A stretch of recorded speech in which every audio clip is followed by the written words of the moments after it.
Assalamualaikum warahmatullahi wabarakatuh. Kami dari kelompok 6 akan mempresentasikan materi mengenai kontribusi Islam dalam pengembangan peradaban dunia.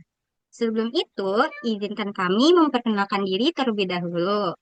Perkenalkan nama saya, Fani Anggraini Safitrianingsih dengan NIM 6425038 dan rekan-rekan saya silakan memperkenalkan diri. Nama saya Vita Tamala Putri dengan NIM 64251205. Nama saya Naila Sabita Damayanti dengan NIM 64251642.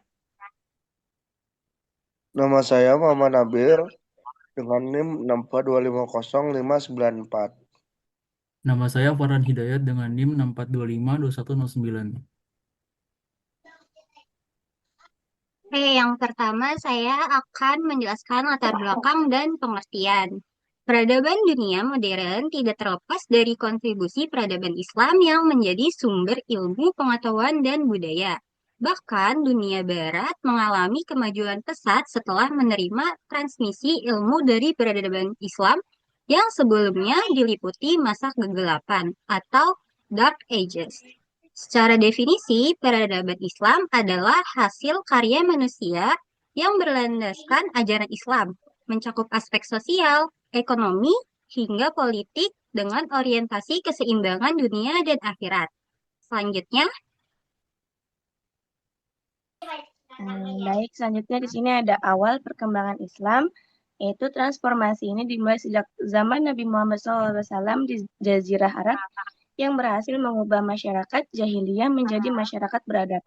Islam menyebar ke Asia, Afrika, hingga Eropa melalui perdagangan, dakwah, nilai keadilan, dan penaklukan.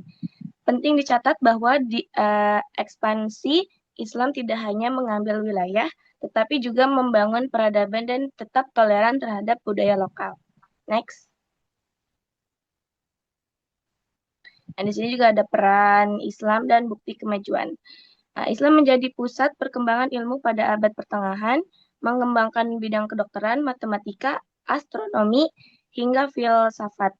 Bukti nyata kemajuan ini terlihat dari berdirinya pusat intelektual seperti Baitul Hikmah, Masjid Al-Azhar, dan Masjid Qarawiyyin.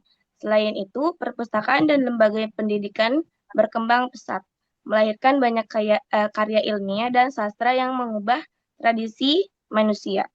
Next. Nah, di sini juga ada tokoh, ilmuwan, dan hasil penemuan.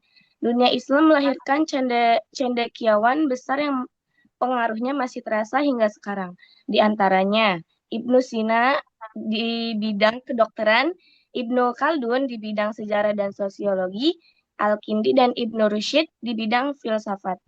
Ar-Razi dalam ilmu kesehatan, adapun penemuan fisik yang dihasilkan meliputi kertas, kalender Islam, sistem arsitektur masjid, hingga sistem tata kota dan administrasi. Next. Nilai-nilai dalam peradaban Islam. Konsep Islam mengajarkan perdamaian dan keteraturan sosial, sehingga masyarakat bisa hidup lebih harmonis. Kedua, iman. Iman melahirkan rasa aman dan tanggung jawab. Sedangkan ihsan mendorong umat Islam untuk menghasilkan karya terbaik dalam ilmu pengetahuan, seni maupun budaya. Yang keempat, takwa. Takwa merupakan dasar moral dalam kehidupan. Selanjutnya ada periode peradaban Islam. Periode peradaban Islam menunjukkan bahwa peradaban Islam mengalami fase naik turun. Yang pertama pada periode klasik terjadi pada tahun 661 hingga 650 hingga 750 Masehi.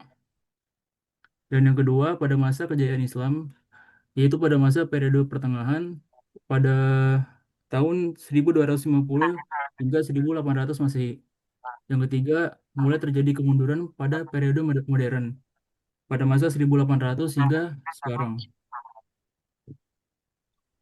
Selanjutnya masa keemasan Islam. Masa keemasan Islam terjadi terutama pada masa dinasti Abbasiyah ketika Baghdad menjadi pusat ilmu pengetahuan dunia. Pada masa ini banyak karya dari Yunani, Persia, dan India diterjemahkan ke dalam bahasa Arab, sehingga ilmu pengetahuan berkembang pesat dan melahirkan banyak ilmuwan besar.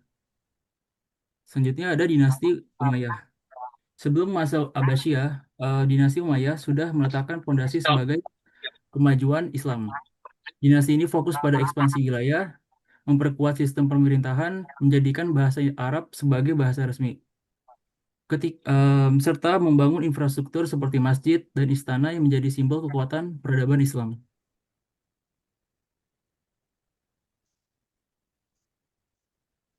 Selanjutnya ada dinasti Abbasiyah dan dinasti lainnya. Pada masa dinasti Abbasiyah, fokus beralih pada pendidikan dan penelitian dengan berdirinya Baitul Hikmah. Selain itu, terdapat kekuatan besar lainnya seperti Umayyah di Spanyol yang menjadi pusat ilmu di Eropa. Dinasti Fatimiyah yang unggul dalam ekonomi dan pendidikan, serta Turki Utsmani sebagai kekuatan politik besar. Next. Selanjutnya ada faktor kemajuan dan kemunduran.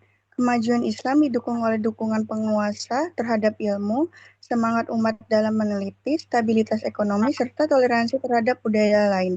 Sebaliknya, kemunduran dipicu oleh perpecahan internal, konflik politik, kurangnya pengalaman ajaran Islam secara hakikat, serta kemalasan dalam pengembangan ilmu pengetahuan. Next. Selanjutnya ada krisis sosial politik dan keagamaan. Krisis sosial politik bermula dari rapuhnya penghayatan ajaran Islam di kalangan penguasa yang memicu keserakahan dan perebutan kekuasaan. Di sisi lain, di masa muncul ijtihad telah tertutup, sehingga umat hanya mengikuti tanpa berpikir kritis yang berujung pada kurangnya inovasi. Saya lanjutkan tentang krisis pendidikan dan upaya kebangkitan.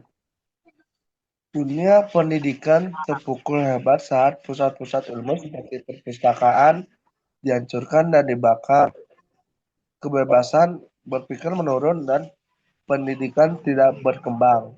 Namun muncul upaya kebangkitan melalui modernisasi pemikiran Islam untuk mengembalikan kejayaan dengan kembali kepada Al-Quran dan hadis. Selanjutnya, tokoh pembaharu dan kondisi saat ini. Tokoh-tokoh pembaharu seperti Muhammad Abduh Jamaluddin Al-Afghani serta KH Ahmad Dahlan dan KH Asyari di Indonesia telah berupaya mengembalikan kejayaan tersebut saat ini. Jumlah umat Islam sangat besar, sekitar 1,3 miliar. Namun secara kualitas masih tertinggal dari Barat. Sehingga diperlukan peningkatan pendidikan dan persatuan untuk menghadapi tantangan globalisasi. Lanjut.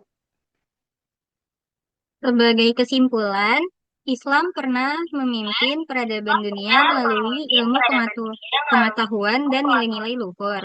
Untuk meraih kembali kejayaan itu, kita perlu kembali menghidupkan semangat belajar dan persatuan.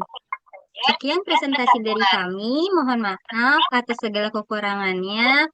Wassalamualaikum warahmatullahi wabarakatuh.